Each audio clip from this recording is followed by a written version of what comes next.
Hello friends, LK એકનું તમારું સ્વાગત છે. હું આકાશ મહેતા.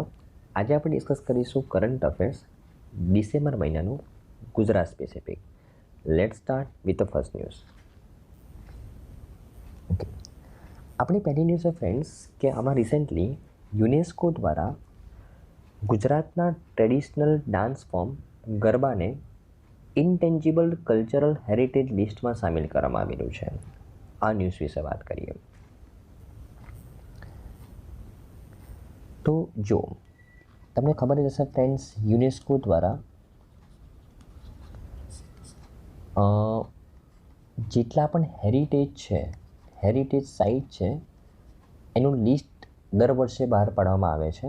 અને જે યુનેસ્કોની હેરિટેજ લિસ્ટમાં જે પણ સાઇટ સામેલ થાય તે સાઇટને નેશનલ ઇમ્પોર્ટન્સ આપવામાં આવે છે, તેનું કન્ઝર્વેશન કરવામાં આવે છે, તેના ઉપર ફોકસ કરવામાં આવે છે, તેના પર સ્પેસિફિકલી બજેટ અલોકેટ કરવામાં આવે છે તેના સુરક્ષા માટે, તેના વારસાની સુરક્ષા માટે, રાઈટ.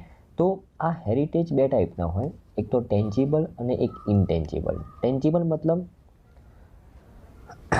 કે જેને આપણે અનુભવી શકીએ, જે આપણને દેખાય કે ફોર એક્ઝામ્પલ કોઈ અભયારણ્ય છે એ ટેન્જિબલ હેરિટેજ છે, બરાબર ને? ઓકે, પણ ઇન્ટેન્જિબલ હેરિટેજ મતલબ જે કોઈ વસ્તુ કે કોઈ લોકેશન નથી, જે એક લાઈક ફોર એક્ઝામ્પલ આ ગરબા એક ડાન્સ ફોર્મ છે, ફોર એક્ઝામ્પલ કોઈ જગ્યાનું કોઈ ફેસ્ટિવલ જે આપણે જસ્ટ અનુભવી શકીએ, બરાબર ને? રાઈટ, તે કોઈ લોકેશન નથી, બરાબર? તેને કહેવાય ઇન્ટેન્જિબલ હેરિટેજ, રાઈટ.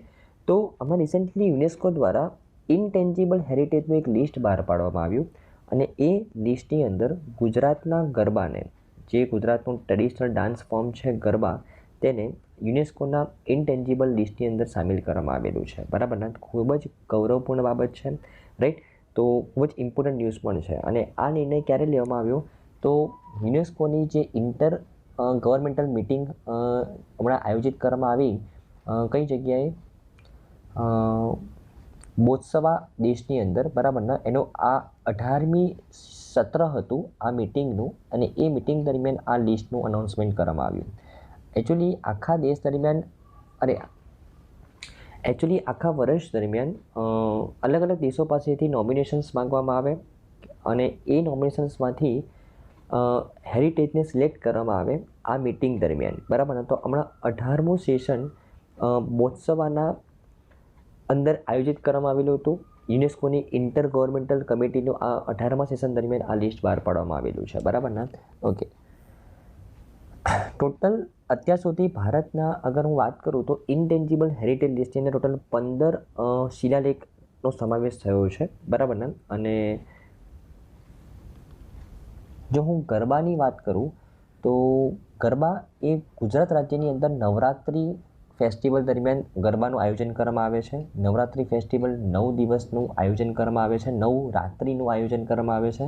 અને આ તહેવાર એ નારી શક્તિ અથવા શક્તિની ઉપાસનાને સમર્પિત છે.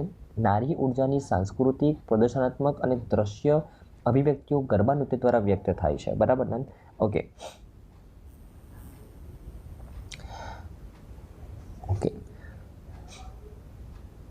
અને જો હું આ મિટિંગ વિશે વાત કરું, આ 18મું સેશન કે જેના જે મિટિંગ દરમિયાન આ લિસ્ટનું ઉલ્લેખ કરવામાં આવેલો છે, તો આ મિટિંગ દરમિયાન એવા હેરિટેજ સાઇટનું સિલેક્શન કરવામાં આવેલું છે જેનું આખા વર્ષ દરમિયાન અલગ અલગ દેશ તરફથી નોમિનેશન્સ મોકલવામાં આવેલું હતું, અને એમાંથી 45 સાઇટ્સનો સમાવેશ કરવામાં આવેલો છે, બરાબર? આ લિસ્ટની અંદર આ ઉપરાંત ગુજરાતના ગરબા ઉપરાંત કેટલાક નવા શિલાલેખોમાં બાંગ્લાદેશની જે રિક્ષો છે, એકચ્યુઅલી બાંગ્લાદેશની એક એક્ટિવિટી, રિક્ષોને પેઇન્ટ કરવાની એક્ટિવિટી એ દુનિયાભરમાં વિખ્યાત છે, બરાબર ને? તો એને પણ આ લિસ્ટમાં સામેલ કરવામાં આવેલું છે. થાઈલેન્ડની અંદર સોંગક્રાન કરીને એક પરંપરાગત થાઈ ન્યૂ યરનું ફેસ્ટિવલનું આયોજન કરવામાં આવ્યું છે, તેને પણ આ લિસ્ટમાં સામેલ કરવામાં આવેલું છે. મડાગાસ્કરના સેન્ટ્રલ હાઇલેન્ડની પરફોર્મિંગ આર્ટને પણ આ લિસ્ટમાં સામેલ કરવામાં આવેલો છે. આ ઉપરાંત બહામસ અને સુદાનમાં પણ જે અલગ અલગ એક્ટિવિટી થઈ રહી છે, લાઈક સુદાનમાં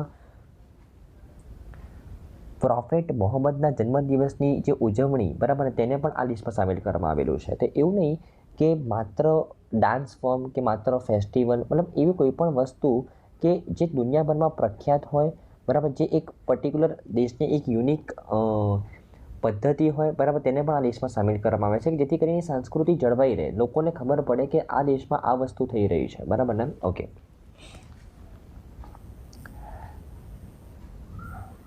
ઓકે, આપણે બીજી ન્યૂઝની વાત કરીએ કે આમાં રિસેન્ટલી પીએમ મોદીજીએ ગુજરાતમાં સુરત ડાયમંડ બુર્સનું ઉદ્ઘાટન કર્યું, એના વિશે વાત કરી. તમે આ ઇમેજમાં જોઈ શકો છો, આ દુનિયાની સૌથી મોટી ઓફિસ છે ફ્રેન્ડ્સ, દુનિયાની.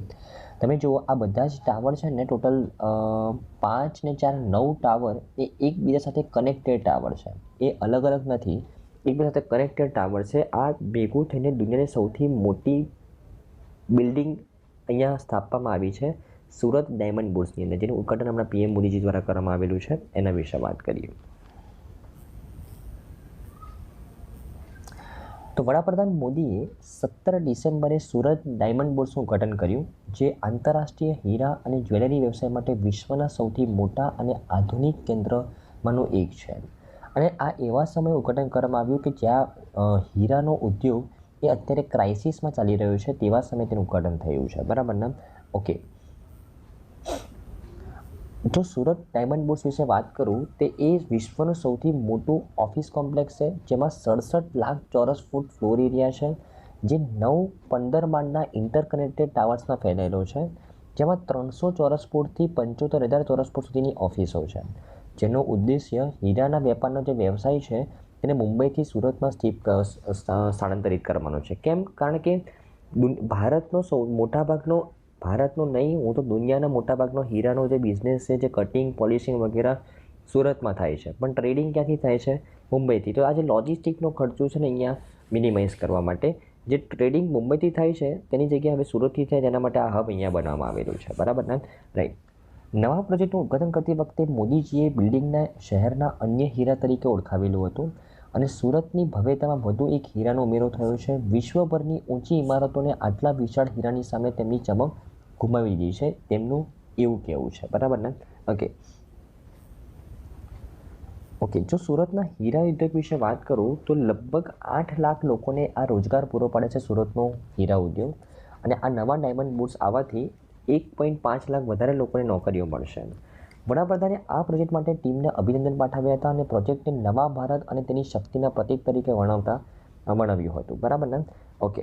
આ જે પ્રોજેક્ટ છે સુરત ડાયમંડ બુર્સનું ઉદ્ઘાટન તો હમણાં થયું, પણ આ પ્રોજેક્ટ એક ગ્રીનફિલ્ડ પ્રોજેક્ટ હતો, જેને 2015માં શરૂ કરવામાં આવેલો હતો. ગ્રીનફિલ્ડ પ્રોજેક્ટ 2 ટાઈપનો હોય, એક તો ગ્રીનફિલ્ડ હોય અને એક બ્રાઉનફિલ્ડ હોય.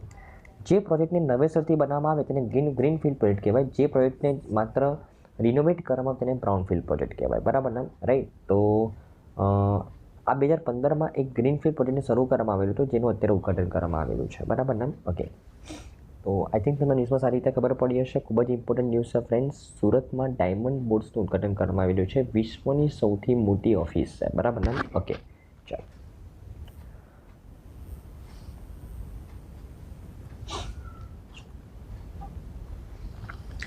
ઓકે, આપણે નેક્સ્ટ ન્યૂઝ છે ફ્રેન્ડ્સ કે આમાં રિસેન્ટલી ગુજરાત અને એરપોર્ટ ઓથોરિટી ઓફ ઇન્ડિયાએ ગુજરાતમાં એરપોર્ટ વિકસાવવા માટે MOU પર હસ્તાક્ષર કર્યા છે. હવે ગુજરાત સરકારની જે મિનિસ્ટ્રી ઓફ સિવિલ એવિએશન છે, એના દ્વારા એક સંસ્થા સાથે પાર્ટનરશિપ કરવામાં આવી છે, એરપોર્ટ ઓથોરિટી ઓફ ઇન્ડિયા સાથે.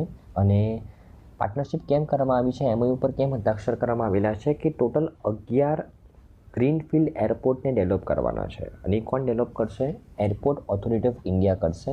તો ગુજરાતની અંદર 11 ગ્રીનફિલ્ડ એરપોર્ટની સ્થાપનાને આગળ ધપાવશે એરપોર્ટ ઓથોરિટી ઓફ ઇન્ડિયા. હવે આ 11 ગ્રીનફિલ્ડ એરપોર્ટ કઈ કઈ જગ્યાએ? તો અંકલેશ્વર, મોરબી, રાજપીપળા, બોટાદ, દ્વારકા, ધોરડો, રાજુલા, દાહોદ, અંબાજી, ધોળાવીરા અને પાલીતાણા. આ 11 જગ્યાઓ પર એરપોર્ટ ડેવલપ કરવા માટે એરપોર્ટ ઓથોરિટી ઓફ ઇન્ડિયા સાથે પાર્ટનરશિપ કરવામાં આવી છે ગુજરાત સરકાર દ્વારા. અને આ જે 11 લોકેશન્સ છે, તમે જોઈ શકો છો, આ કોઈ મોટી સિટીઝ નથી. રિજનલ કનેક્ટિવિટીને ઇમ્પ્રૂવ કરવા માટે આ જગ્યાએ એરપોર્ટ ડેવલપ કરવામાં આવી રહ્યા છે, બરાબર ને? ઉડે દેશ કા આમ નાગરિક ઉડાન સ્કીમની અંડરમાં આમ નાગરિકને ઉડાવવા માટે અફોર્ડેબલ પ્રાઇસ ઉપર એક જગ્યાએથી બીજી જગ્યાએ વિમાન માર્ગે લઈ જવા માટે આ નાની નાની સિટીઝની અંદર પણ હવે એરપોર્ટ ડેવલપ કરવાનું કામ થઈ રહ્યું છે, બરાબર ને? ઓકે.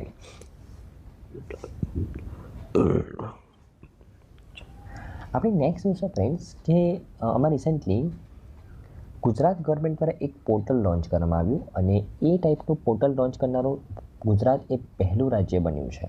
ગુજરાત પહેલું રાજ્ય બન્યું છે કે જે ફાયર સેફ્ટી સર્ટિફિકેટને એ પોર્ટલ ઉપરથી ઓનલાઈન ઇસ્યુ પણ કરી શકાશે અને રિન્યૂ પણ કરી શકાશે, બરાબર ને? તો એ પોર્ટલ વિશે વાત કરીએ.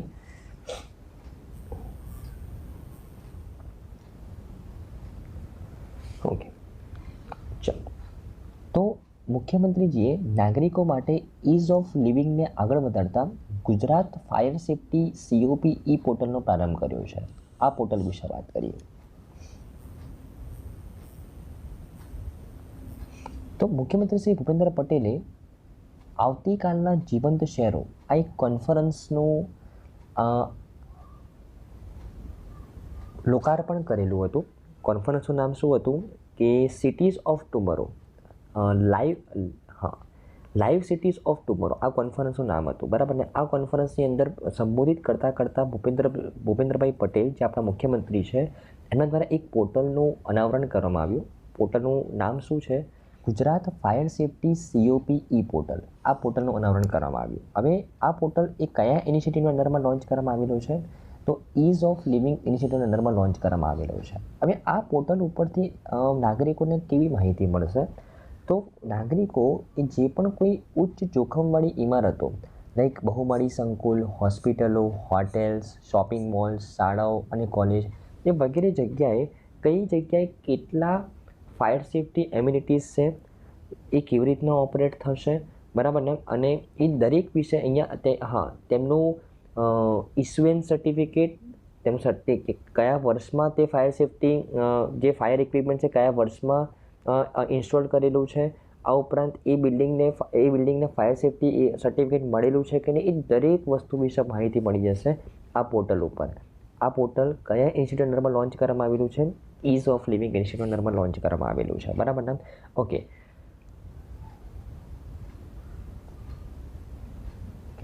કોઈપણ બાંધકામના ડિઝાઇન તબક્કાથી શરૂ કરીને મંજૂરીની પ્રક્રિયા દરમિયાન જેટલી પણ જે 3 સ્તરીય સ્થાનિક ફાયર અને કટોકટી સેવા એ સત્તાવાળાઓને તે સામેલ કરે છે કે આ પોર્ટલ ઉપર ફોર એક્ઝામ્પલ કોઈ નવી સાઇટ બનાવી રહ્યું છે તો એને ડિઝાઇન ફેઝમાં પણ ફાયર સેફ્ટી સર્ટિફિકેટ જોઈએ, એને કન્સ્ટ્રક્શન ફેઝમાં પણ ફાયર સેફ્ટી સર્ટિફિકેટ જોઈએ અને મતલબ ઓપરેશનલ થતાં તેને 3 વખત ફાયર સેફ્ટી સર્ટિફિકેટ ઇસ્યુ કરાવવા પડે. તો એ કોઈ પણ જગ્યાએ ફાઇલિંગ કરવાની જરૂર નથી, તે ઓનલાઈન પોર્ટલ ઉપરથી તે અપ્લાય કરી શકે. સર્ટિફિકેટને રિન્યૂ પણ કરી શકે આ પોર્ટલ ઉપરથી, બરાબર ને? તો આ ease of living, ease of doing બિઝનેસને પણ પ્રમોટ કરે છે, બરાબર ને? રાઈટ. આ ઉપરાંત જો ગુજરાત સરકારના ફાયર સેફ્ટીના ઇનિશિયેટિવ્સ વિશે વાત કરું તો ગુજરાત સરકારે 225થી વધુ ખાનગી વ્યવસાયિકોને ફાયર સેફ્ટી ઓફિસર તરીકે સફળતાપૂર્વક તાલીમ આપી છે. આ ફાયર સેફ્ટી ઓફિસર્સ એ ઓનલાઈન પોર્ટલ દ્વારા મકાન માલિકો માટે મોક ફાયર ડ્રીલ, જાગૃતિ ઝુંબેશ અને ફાયર સેફ્ટી સાધનોનું દ્વિવાર્ષિક નિરીક્ષણ કરવા માટે સજ્જ છે. તો ગુજરાત ગવર્મેન્ટ દ્વારા 225થી પણ વધારે પ્રાઇવેટ જે વ્યવસાયિકો છે તેમને ફાયર સેફ્ટી ઓફિસર્સ તરીકે તાલીમ આપવામાં આવી છે અને આ લોકોની અંદર જાગૃતિ ફેલાવે છે, મોક ડ્રીલ ક્રિએટ કરે છે, કેવી રીતના આગ લાગે તો કેવી રીતના કામ કરવું, લોકોની અંદર અવેરનેસ ક્રિએટ કરે છે અને ફાયર સેફ્ટીના સાધનોનું તે લોકો નિરીક્ષણ કરે છે, બરાબર, ફ્રિકવન્ટલી મેનરમાં, બરાબર ને? ઓકે. તો આઈ થિંક તમને ન્યૂઝમાં સારી રીતે ખબર પડી હશે. એક પોર્ટલનું લોન્ચ કરવામાં આવેલું છે જ્યાં, અને આ પોર્ટલ લોન્ચ કરનાર રાજ્ય ગુજરાત પહેલું રાજ્ય બન્યું છે કે જ્યાં fire safety certificate online issue પણ થઈ શકે, રિન્યૂ પણ થઈ શકે, બરાબર ને? ઓકે.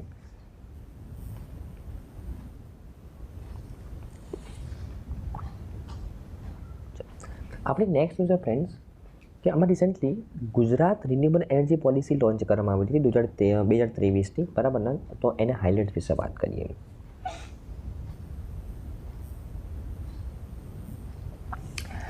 તો રાજ્ય સરકારે જણાવ્યું કે તેની જે રિન્યુએબલ એનર્જી પોલિસી છે એ ગુજરાતને તેની 50% ઉર્જા રિન્યુએબલ એનર્જીના સ્ત્રોતમાંથી મેળવવા માટે સક્ષમ બનાવશે અને 2030 સુધીમાં કાર્બન ઉત્સર્જનને 45% ઘટાડવાના ભારતના મહત્વાકાંક્ષી લક્ષ્યાંકને હાંસલ કરવામાં મદદ કરશે. શું કહે છે ફ્રેન્ડ્સ કે ગુજરાત સરકારે જેમાં રિન્યુએબલ એનર્જી પોલિસી લોન્ચ કરી છે 2023ની, એ પોલિસીના માધ્યમથી રાજ્યની અંદર જેટલો પણ ઉર્જા સ્ત્રોત વપરાઈ રહ્યો છે તેમાંથી 50% ઉર્જા એ રિન્યુએબલ એનર્જીમાંથી આવતી થશે. અને આ ઉપરાંત જે ભારત સરકારનો ઉદ્દેશ્ય છે કે 2030 સુધીમાં આપણે કાર્બન એમિશન 45% ઘટાડી દેવાનું છે, તેમાં પણ આ પોલિસી ખૂબ જ ઇમ્પોર્ટન્ટ રોલ પ્લે કરશે. બરાબર ને? અને જો ગુજરાતની વાત કરું તો ભારતમાં જેટલું પણ રિન્યુએબલ એનર્જીનો ઉત્પાદન થાય છે તેમાંથી 15% માત્ર ગુજરાતમાંથી થાય છે. બરાબર ને? અને ગુજરાત સૌથી ઝડપથી વિકસતા રિન્યુએબલ એનર્જી ઉત્પાદક પ્રદેશમાંનો એક છે. બરાબર ને? ઓકે. અને જો હું આ રિન્યુએબલ એનર્જી પોલિસીની એકાદ બેનિફિટ વિશે વાત કરું તો આ પોલિસીની અંદર સરકારે એક જમીન ફાળવણી નીતિ જાહેર કરી છે. એમાં એવું કીધું છે સરકારે કે ફોર એક્ઝામ્પલ એક જમીન છે જેમાં કોઈ એક કંપની પ્લાન્ટ એસ્ટાબ્લિશ કરવા માગે છે. અને એ કયો પ્લાન્ટ? તો ગ્રીન હાઇડ્રોજન પ્લાન્ટ એસ્ટાબ્લિશ કરવા માગે છે.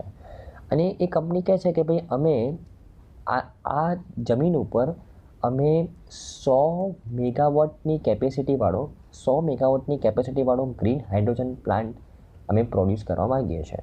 બરાબર? 100 મેગાટન ઉત્પાદન કરી શકે તેટલી કેપેસિટીવાળું ગ્રીન હાઇડ્રોજન પ્લાન્ટ અમે એસ્ટાબ્લિશ કરવા માગીએ છીએ. તો હવે સરકાર તેને શું કહેશે કે તમારો ટાર્ગેટ છે 100 million ton green hydrogen produce કરવાનો, ને તમારે તમારા કેપેસિટીના 50% પ્રોડક્શન એ તમારે 5 વર્ષમાં કમ્પ્લીટ કરી દેવાનું. મતલબ તમારો ટાર્ગેટ છે 100 million ton green hydrogen produce કરવાનું, તમારે 50 million ton green hydrogen produce કરી લેવાનું 5 વર્ષની અંદર. અને 8 વર્ષની અંદર તમારો 100% ટાર્ગેટ એચીવ થઈ જવું જોઈએ. તમારી ફૂલ કેપેસિટીમાં તમારે કામ કરતા થઈ જવું જોઈએ. જો તમે આટલો ટાર્ગેટ એચીવ કરી લેશો તો તમે જે જમીન અમારી પાસેથી લીધેલી છે અમે તમને એના પૈસા પાછા આપી દઈશું. આ છે land allocation policy, renewable energy policy 2023 અંડરમાં ગુજરાત સરકાર દ્વારા લોન્ચ કરવામાં આવી છે. પણ કોના માટે? જે પ્રોજેક્ટ્સ ગ્રીન હાઇડ્રોજનમાં ફોકસ કરતો હોય તેના માટે. બરાબર ને? ધ્યાનમાં રાખવાનું છે. ગ્રીન હાઇડ્રોજન એટલે ખબર છે ને ફ્રેન્ડ્સ? દેખો, હાઇડ્રોજન કેવી રીતના બને? પાણીના સ્પીડ કરવાથી હાઇડ્રોજન બને. બરાબર ને? અને જો આ પાણીને સ્પીડ કરવા માટે ઇલેક્ટ્રોલાઇસિસ પદ્ધતિનો ઉપયોગ થાય છે. અને ઇલેક્ટ્રોલાઇસિસ પદ્ધતિ માટે તમારે ઇલેક્ટ્રિસિટીની જરૂર પડે. અને આ ઇલેક્ટ્રિસિટી જો તમે રિન્યુએબલ એનર્જીથી પ્રોડ્યુસ કરેલી હોય તો તેમાંથી બનતો હાઇડ્રોજનને શું કહેવાય? Green hydrogen. તો જે પ્રોજેક્ટ્સ એ ગ્રીન હાઇડ્રોજન પર ફોકસ કરતા હોય તેના માટે આ સ્કીમ છે. બરાબર ને? તો આવી ઘણી બધી સ્કીમ રિન્યુએબલ એનર્જી પોલિસીની અંદરમાં ઇમ્પ્લિમેન્ટ કરવામાં આવી રહી છે, જે સરકારને બેનિફિટ કરશે, કંપનીઝને બેનિફિટ કરશે અને રિન્યુએબલ એનર્જીનું ઉત્પાદન વધશે. બરાબર ને? ઓકે. જો હું રિન્યુએબલ એનર્જી પોલિસીની જે વિઝનની વાત કરું રાજ્ય સરકારના, તો સરકારનું વિઝન શું છે કે પ્રાપ્ય ઉર્જા સંભવિત મહત્તમ શક્ય રીતે ટેપ કરવું, ઉદ્યોગ, એમએસએમઈ સંસ્થાઓ અને ઉપભોક્તા વગેરેની ભાગીદારી આકર્ષવી. લોકો મતલબ જો કોઈ પણ કંપનીને તમે ઇન્સેન્ટિવ પ્રોવાઈડ કરો, જે રીતના આ કંપનીને કીધું ગ્રીન હાઇડ્રોજન પ્રોડ્યુસ કરે તે કંપનીને કે જો તમે તમારો ટાર્ગેટ એચીવ કરી લેશો આટલા સમયગાળામાં તો અમે તમને જેટલી પણ તમે લેન્ડ લીધી છે બધા પૈસા પાછા આપી દઈશું. તો આવી રીતે કંપનીને ઇન્કરેજ કરવી પડે તો કોઈ વસ્તુમાં તે કામ કરવા માટે ઉત્સાહિત થાય. બરાબર ને? ઓકે. આ ઉપરાંત રાજ્યની અંદર સ્વચ્છ ઉર્જાનો સ્ત્રોત વધારવાનો ટાર્ગેટ છે. સ્વચ્છ ઉર્જાના સ્ત્રોતમાં ઝડપી સંક્રમણ દ્વારા રાજ્યના ટકાઉ વિકાસ લક્ષ્યોને હાંસલ કરવાનો ટાર્ગેટ છે.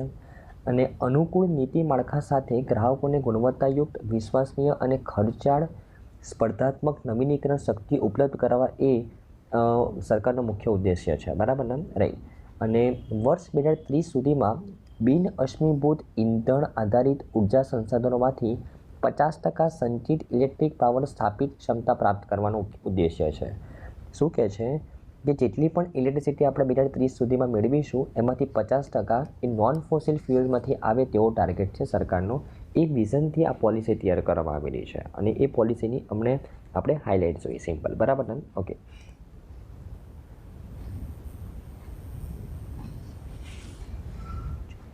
આપણે નેક્સ્ટ શું છે ફ્રેન્ડ્સ કે આમાં recently Surat international airport actually એને દરજ્જો આપવામાં આવ્યો છે. સુરત એરપોર્ટને ઇન્ટરનેશનલ એરપોર્ટનો દરજ્જો આપવામાં આવેલો છે. એના વિશે વાત કરીએ.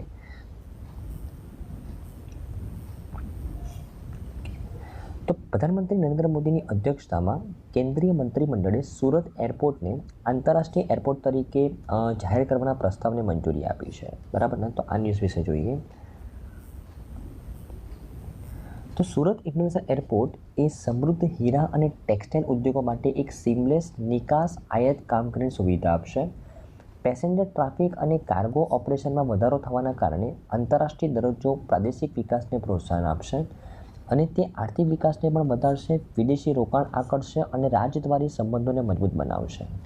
અને જો સુરત એરપોર્ટની વાત કરું તો 1970માં આ એરપોર્ટ ડેવલપ કરવામાં આવેલું હતું અને 9 જૂન 2018ના રોજ કસ્ટમ એરપોર્ટનો તેને દરજ્જો આપવામાં આવેલો હતો. આના પહેલાં 2011ની અંદર ઇન્ટરનેશનલ સિવિલ એવિએશન ઓર્ગેનાઇઝેશનની માર્ગદર્શિકા હેઠળ આ એરપોર્ટને એરોડ્રોમ તરીકેનું લાયસન્સ પ્રાપ્ત થયું હતું director general of civil aviation દ્વારા, અને અત્યારે તેને ઇન્ટરનેશનલ એરપોર્ટનું લાયસન્સ આપવામાં આવેલું છે. બરાબર ને? તો આ સુરતના એરપોર્ટની સફળ છે. સૌથી પહેલાં લાયસન્સ 1970માં મળ્યું, પછી 2011માં એરોડ્રોમ તરીકેનું લાયસન્સ મળ્યું આપણા director general of civil aviation દ્વારા, 2018માં કસ્ટમ એરપોર્ટનો દરજ્જો આપવામાં આવ્યો અને અત્યારે તે ઇન્ટરનેશનલ એરપોર્ટનો તેને દરજ્જો આપવામાં આવેલો છે. બરાબર ને? ઓકે.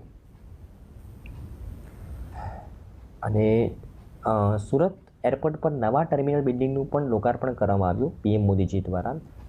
જો આ ટર્મિનલની ક્ષમતા વિશે વાત કરું તો સુરત ઇન્ટરનેશનલ એરપોર્ટની જે ક્ષમતા છે એ વર્ષ દરમિયાન 1200 સ્થાનિક મુસાફરો અને 600 આંતરરાષ્ટ્રીય મુસાફરોને ટેકલ કરી શકે છે પીક આર્સ દરમિયાન, અને આ ક્ષમતા 3000 મુસાફરોને ટેકલ કરવાની પણ થઈ શકે છે, એટલી તે કેપેસિટી ધરાવે છે.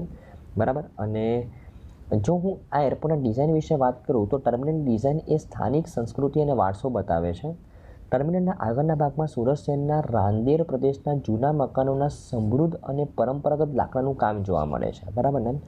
અને 15મી ડિસેમ્બર 2023ના રોજ પીએમ મોદીજીની આગેવાની હેઠળ કેબિનેટ કમિટી દ્વારા સુરત ઇન્ટરનેશનલ એરપોર્ટને મંજૂરી મળેલી હતી. બરાબર ને? ધ્યાનમાં રાખવાનું છે. ઓકે. તો બહુ જ ઇઝી ન્યૂઝ છે પણ ઇમ્પોર્ટન્ટ ન્યૂઝ છે, તમારે ધ્યાનમાં રાખવાની છે. ઓકે.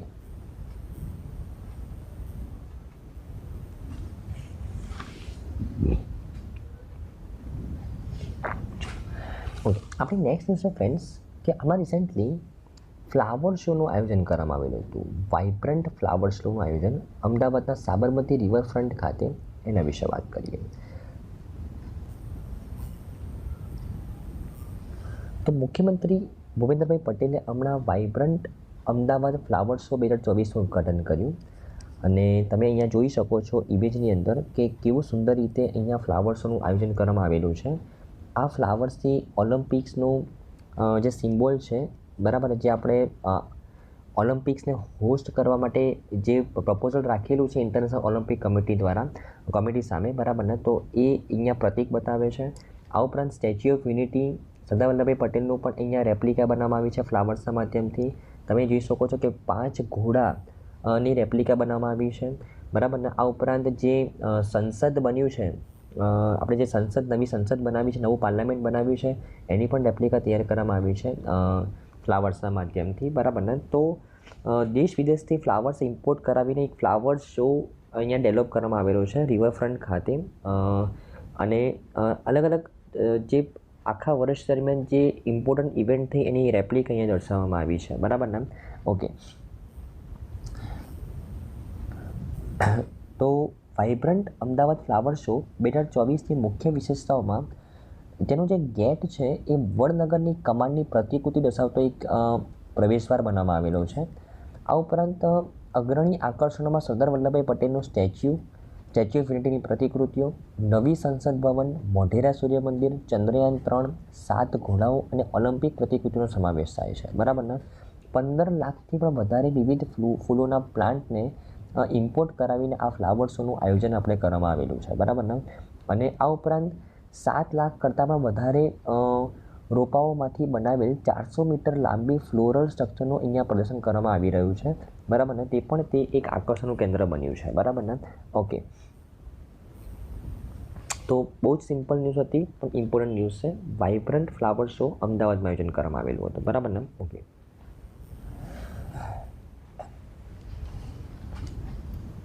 ઓકે.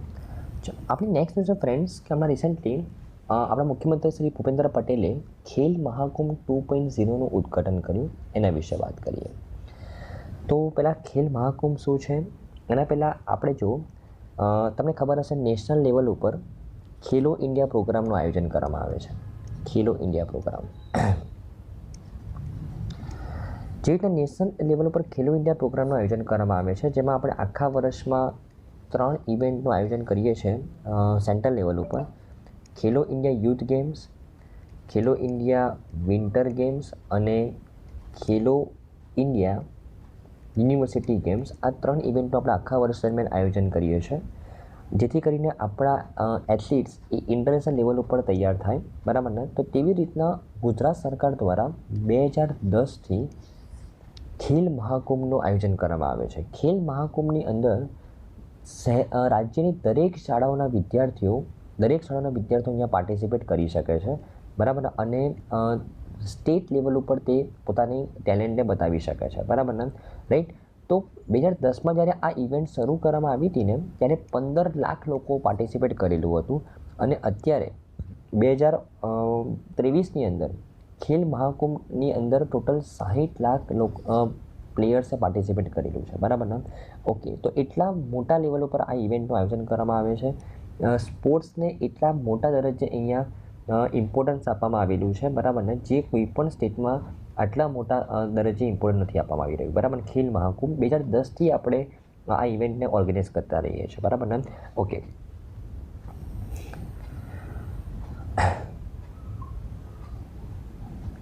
આ ઉપરાંત મુખ્યમંત્રીએ જણાવેલું હતું કે જે 2 દાયકા પહેલાં, મતલબ 20 વર્ષ પહેલાં જે સ્પોર્ટ્સની અંદર આપણે માત્ર 2.5 કરોડનું બજેટ ફાળવતા હતા, હવે ત્યાં આપણે 293 કરોડનું બજેટ ફાળવીએ છીએ, બરાબર ને. ઓકે, 2023માં 293 કરોડનું બજેટ ફાળવ્યું છે તે જગ્યાએ. આ ઉપરાંત જે રીતે મેં તમને વાત કરી, ટોટલ 60 લાખ ખેલાડીઓએ આ વખતે પાર્ટિસિપેટ કરેલું છે ખેલ મહાકુંભની અંદર, જે 2010માં માત્ર 15 લાખ ખેલાડીઓ હતા. અને ટોટલ 39 રમતો રમાઈ છે ખેલ મહાકુંભની અંદર, 7 અલગ અલગ વય જૂથની અંદર, અને 45 કરોડ રૂપિયાનું ઇનામી ભંડોળ આપવામાં આવેલું છે, બરાબર ને, રાઈટ. અને આ ઉપરાંત જે આપણા રમત મંત્રી છે, બરાબર ને, એમને દરેક તાલુકાની અંદર રમતગમત કેન્દ્રો સ્થાપવાની યોજના પણ બનાવી છે. અને પર સ્ટુડન્ટ 1.63 લાખનું સ્ટાઇપેન્ડ આપવામાં આવશે, બરાબર ને, તેવી પણ જાહેરાત કરવામાં આવી છે, બરાબર ને, કે જેની અંદર ટેલેન્ટ હશે તેને આગળ નેશનલ લેવલ પર તાલીમ આપવા માટે 1.63 લાખનું સ્ટાઇપન્ડ પણ આપવામાં આવશે, બરાબર ને. અને આ ઉપરાંત જો હું ખેલ મહાકુંભ 2.0ની વાત કરું તો આની અંદર એક નવી વસ્તુ અમુક એડ કરવામાં આવી છે કે અત્યાર સુધી એક ખેલાડી માત્ર એક જ ઇવેન્ટમાં ભાગ લઈ શકતો હતો, હવે એક ખેલાડી મેક્સિમમ 2 ઇવેન્ટમાં ભાગ લઈ શકશે, બરાબર ને.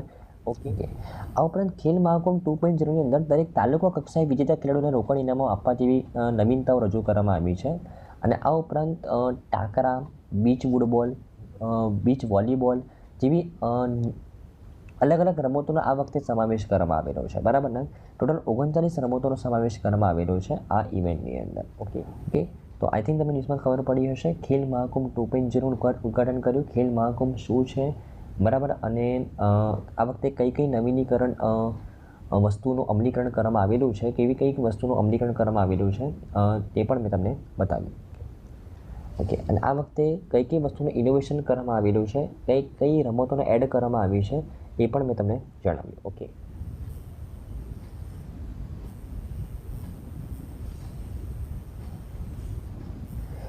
આપણી નેક્સ્ટ શું છે ફ્રેન્ડ્સ કે હમણાં રિસન્ટલી આપણા મુખ્યમંત્રીએ Gujarat student startup and innovation hub સંકુલનું ઉદ્ઘાટન કર્યું, એના વિશે વાત કરીએ. જો આઈ હબ બહુ જ ઇમ્પોર્ટન્ટ સંકુલ છે, બરાબર ને. એનું નામ છે Gujarat student startup and innovation hub. નામ પરથી જ ખબર પડે છે કે અહીંયા સ્ટુડન્ટને સ્ટાર્ટઅપ બનાવવા માટે અને ઇનોવેશન કરવા માટે પ્રોત્સાહિત કરવામાં આવશે. મતલબ સ્ટુડન્ટ્સને એની પાસે જે આઈડિયા હશે તેનું પ્રોજેક્ટમાં કન્વર્ટ કરવા માટે જેટલી પણ પ્રેક્ટિકલ ફેસિલિટી રિક્વાયરમેન્ટ છે, એને એક્સપેરિમેન્ટ કરવા માટે ટેકનિકલ સપોર્ટની રિક્વાયરમેન્ટ છે, એ બધું જ એ આ આઈ હબની અંદર તેને મળી આવશે, બરાબર ને, રાઈટ. અને એનું ઉદ્ઘાટન કરવામાં આવ્યું છે મુખ્યમંત્રીજી દ્વારા, બરાબર. ઓકે, જો હું આઈ હબ વિશે વાત કરું તો ઉદ્યોગ સાહસોને પ્રોત્સાહન આપવા માટે 1.5 લાખ ચોરસ મીટરમાં ફેલાયેલું આ આધુનિક સુવિધાઓ અને ઇન્ફ્રાસ્ટ્રક્ચર સાથેનું સૌથી મોટું કેન્દ્ર શરૂ કરવામાં આવેલું છે. અહીં એક જ સ્થાનેથી 500 જેટલા સ્ટાર્ટઅપ્સ એક સાથે સહયોગ કરી શકે છે, બરાબર. આ આઈ હબ દ્વારા વિકસિત અત્યાધુનિક લેબ, નવીન અને વર્તમાન તકનીકો બનાવવા સાથે સંકળાયેલા પ્રારંભિક તબક્કાના સ્ટાર્ટઅપ્સ માટે તમામ સુવિધાઓ તે પ્રદાન કરશે, બરાબર ને. ઓકે, આ ઉપરાંત જો આ આઈહબની વિશેષતા વિશે વાત કરું તો જે પણ સ્ટાર્ટઅપ્સ આ આઈહબ સાથે સંકળાયેલી હશે ને તેને in-house state IP facilitation centre પણ મળી આવશે. હવે જો કોઈ પણ સ્ટાર્ટઅપ્સ એની પાસે કોઈ ઇનોવેશન થાય, મતલબ તે પોતાની ઇનોવેશનને પેટન્ટ અપ્લાય કરે, ટ્રેડમાર્ક અપ્લાય કરે, તો એને બહાર કોઈ જગ્યાએ જવું ના પડે. એના માટે આ આઈહબની અંદર જ તેને ઇન્ટેલેક્ચ્યુઅલ પ્રોપર્ટી ફેસિલિટેશન સેન્ટર પ્રદાન કરવામાં આવશે, જ્યાંથી તે પોતાનું પેટન્ટ અપ્લાય કરી શકે, ટ્રેડમાર્ક અપ્લાય કરી શકે. આ ઉપરાંત પેટન્ટ અપ્લાય અને ટ્રેડમાર્ક અપ્લાય કરવાની જે અરજીઓ છે, જો તે સ્ટાર્ટઅપ એ આ આઈહબ સાથે સંકળાયેલી હશે તો તેને પેટન્ટ અને ટ્રેડમાર્ક અરજી કરવા માટે કોઈ પણ ખર્ચો નહીં કરવો પડે. આ ઉપરાંત આઈએફ સાથે સંકળાયેલા જે સ્ટાર્ટઅપ્સને અલગ અલગ યોજનાઓના અંડરમાં તેને બેનિફિટ પણ મળશે, રાઈટ. અને આ ઉપરાંત આ આઈએફ સાથે ટોટલ 28 એન્જલ ઇન્વેસ્ટરે કોલાબોરેશન કર્યું છે કે આ આઈએફની અંદર જેટલી પણ સ્ટાર્ટઅપ્સ એસ્ટાબ્લિશ થશે તેમને આ 28 એન્જલ ઇન્વેસ્ટર્સ એ તેની અંદર ઇન્વેસ્ટમેન્ટ કરશે, બરાબર ને, રાઈટ. ઓકે તો આવા એક સંકુલ આઈહબનું હમણાં ઉદ્ઘાટન કરવામાં આવ્યું છે ગુજરાત સરકાર દ્વારા. ખૂબ જ ઇમ્પોર્ટન્ટ ઇનિશિયેટિવ છે. જે સ્ટુડન્ટ્સ જેમના મગજમાં સારો એક ઇનોવેટિવ આઈડિયા હોય તેમને પ્રોજેક્ટ સુધી લઈ જવા માટે, મતલબ તેમનામાં ઇન્ટરપ્રિનરશિપની ભાવના જગાવવા માટે આ ખૂબ જ ઇમ્પોર્ટન્ટ સ્ટેપ છે, બરાબર ને, સરકારનો. ઓકે, તો આઈ થિંક તમને આ ન્યૂઝમાં ખબર પડી હશે ફ્રેન્ડ્સ.